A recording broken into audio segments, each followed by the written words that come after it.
Spinal stenosis is a degenerative spinal disease. Spinal stenosis basically means decreased space for the spinal cord within the spinal canal. It is usually a age-related disease where it occurs in elderly. Over a period of time, bony osteophytes, that is bony overgrowth or calcification of the ligaments around the spinal cord, will cause narrowing of the spinal canal, whereby reducing the space for the spinal cord.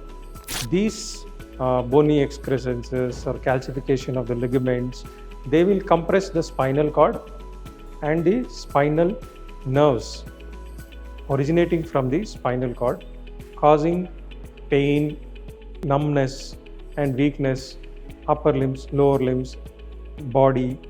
Although initially patient presents with pain and vague numbness, mostly it gets ignored by the patients by taking over-the-counter medication.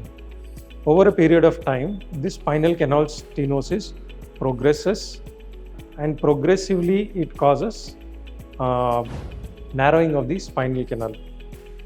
One fine day, the spinal canal diameter doesn't have enough space for the spinal cord and the nerves, and the patient develops the symptoms, that is pain and weakness and numbness. The diagnostic procedures to make a diagnosis of spinal canal stenosis are usually CT scan, MRI of the spine and nerve conduction studies. Coming to the treatment options for spinal canal stenosis, many elderly patients present to us with a trivial fall and sudden onset weakness of the upper limbs and lower limbs. These patients will be having a long-standing spinal canal stenosis, which was ignored. And with the trivial fall, the spinal canal stenosis will become suddenly obvious, and we make a diagnosis of the spinal canal stenosis based on the CT scans and MRI scans. These patients require urgent decompression of the spinal canal, that is removal of the bone overlying the spinal cord from behind, and give adequate space for the spinal canal, for the spinal cord and the spinal nerve roots.